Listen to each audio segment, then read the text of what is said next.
जैसे कर्दम ऋषि जी ने अपनी पत्नी को समझाया, देवहूति को, तुम्हारी कन्याओं का विवाह करवाया और हम वन की ओर प्रस्थान कर रहे हैं।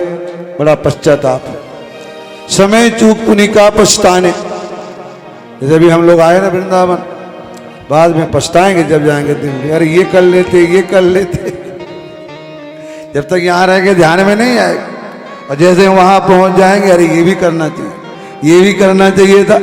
तो उसी प्रकार जब तक कोई साथ में रहता है ना, अब जब हम लोग वृंदावन आए तो रोज बांके बिहारी जी कहाँ जा पाते।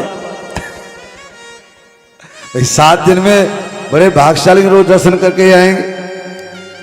उसी प्रकार गंगा जी किनारे रहने वाला रोज नहीं नहाता, और उसी प्रकार देवहूति भी पति के साथ, कर्दम ऋषि के साथ रह करके भी घर गृहस्थी में ले गई। लेकिन कहा कि तुमने जो गृहस्थ आश्रम का पालन किया है, तुम्हें घर में ही ज्ञान मिलेगा। पितरी प्रस्थितिरण्यम मातु प्रीति किरीशया तस्मिन् बिंदु सरेवासी भगवान कपिला। प्रस्थान करने के आप कहीं जाएं, कुछ करें तो पहले क्या आया, बोले पहले स्नान करना चाहिए। इन देवी ने पहले बिंदु सरोवर में स्नान किया। स्नान करने के बाद पुत्र के समक्ष पहुंच गई ये और इनकी 9 बेटियां। बोले हमें तो पता ही नहीं था कि आप इतने जानकार हैं, इतने विद्वान हैं, इतने पहुंचे हुए हैं, हमें तो पिताजी ने बताया। और प्रश्न किया है, क्या प्रश्न किया? बोले इन इंद्रियों को कैसे काबू किया जाए। देवती का पहला प्रश्न कि इन इंद्रियों को कैसे मैं बस में करूं। ये इंद्रियां नहीं मानती, ये मन बड़ा चंचल है, कैसे मनाऊं इसको। और देखो जो हमारी आपकी इंद्रियां हैं ना, कितनी बार कितनी वस्तु का सेवन कर चुकी, फिर भी चाहिए। आप लोग कितने बार वृंदावन आए, लेकिन जो है चाट जरूर खाएंगे, पकौड़ी। हमारे शर्मा जी को देखो ना, पूरे 84 कोस में और कुछ याद रहा हो चाहे ना याद रहो, लेकिन वशिष्ठ जी के ससुराल की लस्सी याद जरूर है। अब तो हमारी भी हिम्मत बढ़ गई, हम भी आपको अपने ससुराल ले चलेंगे, लस्सी पिलाना है तो। हम तो डरते थे कि तुम्हें क्या खिलाया जाएगा, तो शर्मा जी तो खट्टी लस्सी में प्रसन्न हो जाएंगे। हमारा तो आत्मबल बढ़ गया भाई। पहले तो हम घबरा रहे थे कि भाई बड़े कंजूस लोग हैं, कैसे होगा। हमारी 2 माता तो हुआ ही है, तो हम इसलिए पूछा कि ये इंद्रियां इतनी बार भोग दिया गया, इतनी बार भोग दिया गया, बालूशाही नहीं भूल पा, मालपुआ नहीं भूल पा रहे, तो क्या किया जाए इंद्रियों के लिए। बोले माँ ये इंद्रियां ऐसे मानने वाली नहीं है। और बोले यद्यपि कहते हैं संग का असर, कि संग अच्छों का करो, तो बोले मैंने संग तो बहुत अच्छों का किया, भक्तों का किया, मेरे पति भी, लेकिन मुझे उसकी ज्ञान की प्राप्ति नहीं हुई है। बोले माँ ये इंद्रियां जो हैं ऐसे नहीं मानेगी, इनको हमें भय दिखाना पड़ेगा। रोज मालपुआ खाते थे। एक दिन गए, डॉक्टर ने तो क्या बोले 160, बस शुगर के किनारे में हो। उस दिन से कहेंगे भैया अब नहीं मालपुआ खाना, भय दिखाया ना। बोले 160 में हो, बस 80 बढ़ते ही गोली शुरू हो जाएगी। तो उस दिन आपके कान रोम सब खड़े हो जाएंगे कि आप मीठा नहीं खा। उसी प्रकार कोई कह दे कि बस नालियां जाम होने वाली, तो आप घी से दूर भागते हो, लेकिन घी खाने से कभी किसी की नाली बंद होने वाली नहीं है। घी प्योर होना चाहिए, रिफाइंड से हो जाएगा, अमूल के दूध से हो जाएगा, गऊ के दूध से नहीं होगा। सभी के पास मोबाइल है, गिरी गाय डालो उसमें, और गिरी गाय के दूध का, गिरी गाय के घी का, गिरी गाय के मक्खन का फायदा तो देखो पहले क्या है उसमें। ऐसे थोड़ी 1,05,000 की आ रही है, उसके फायदे भी दे।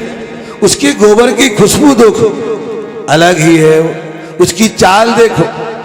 आप कभी जो गाय सबसे महंगी आई है, आप 10 बजे आके देखो मिट्टी से कैसे खेलती है वो, कहीं नहीं जाएगी। इतनी सीधी जब आई तो हमें लगा कि ये छलांग लगा देगी, टेम्पू से टांग टूट जाएगी। वो बोला गुरुजी चिंता मत करो, ऐसे उतरेगी आराम से। और ऐसे ही उतरी। समीर देख रहे थे, हमें पता नहीं लगा कब उतर गई गाय। इसलिए गऊ का दूध अमृत, इसलिए बोले कि जब तक भय नहीं होगा तब की इंद्रियां दूर नहीं भागेगी। इन्हें भय दिखाना पड़े। आज बच्चे को भय नहीं दिखा रहे ना, तो 4 साल के बच्चे को चश्मा लगा, दो मोबाइल, अम्मा देती है मोबाइल, तो छुट्टी हुई, चश्मा लगे, कोई बात नहीं, मोबाइल देने से शांति तो हो गई। ऐसा नहीं। तो इस प्रकार बोले माँ ये अच्छे लोगों का संग करो। और बोले जब आप भगवान का भजन करोगे ना, माला फेरो, जहां राम तहां काम नहीं।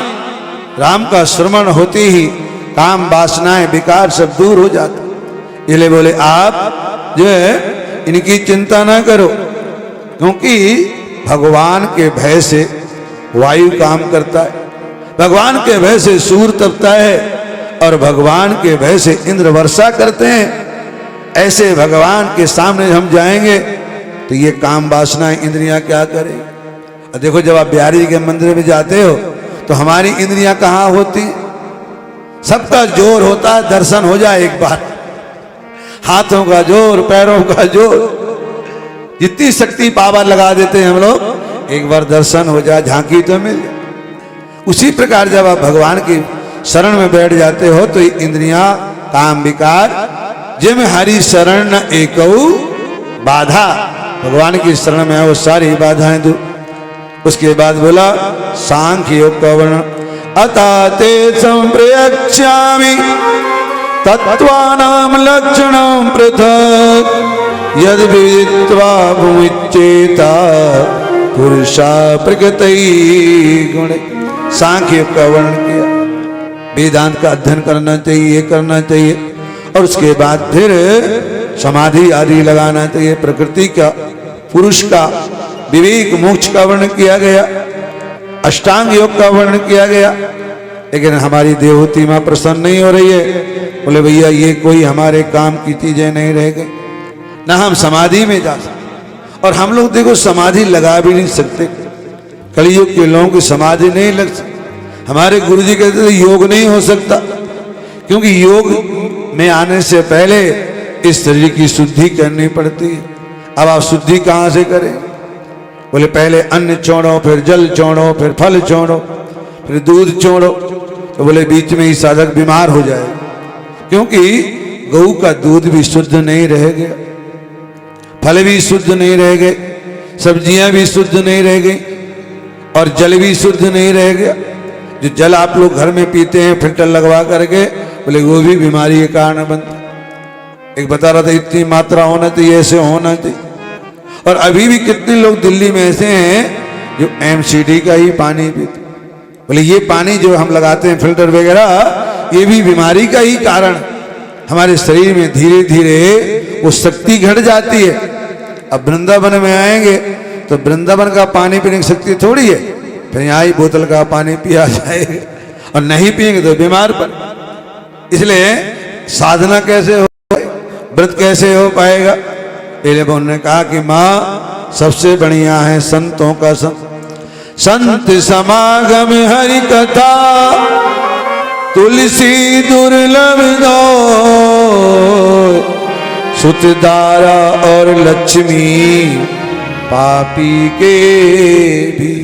बोले और कुछ ना कर सको तो अच्छे संतों का संग करो, और जीवन में ये नियम ले लो कि हमें हमेशा सत्संग करना है, सत्संग के बीच में ही रहना है, अच्छे लोगों का संग करना है। अच्छे लोगों का संग करोगे तो क्या होगा, नाव में कितना लोहा लगा हो, लकड़ी के सारे वो भी जल में तैरता है। उसी प्रकार यदि हमने किसी का संग किया तो उसके साथ हमारा भी उद्धार हो जाएगा। इसलिए हमेशा संग के बारे में बतलाया गया कि जब तक हम अच्छे लोगों का संग नहीं करेंगे तब तक जो है हमारा कल्याण नहीं है। आप देखो आए ना बताया विश्व जी ने इस भूमि के बारे में, तो ऐसी जगह हम साल में 1-2 बार रहेंगे तो कुछ ना कुछ तो असर आएगा उन महापुरुषों।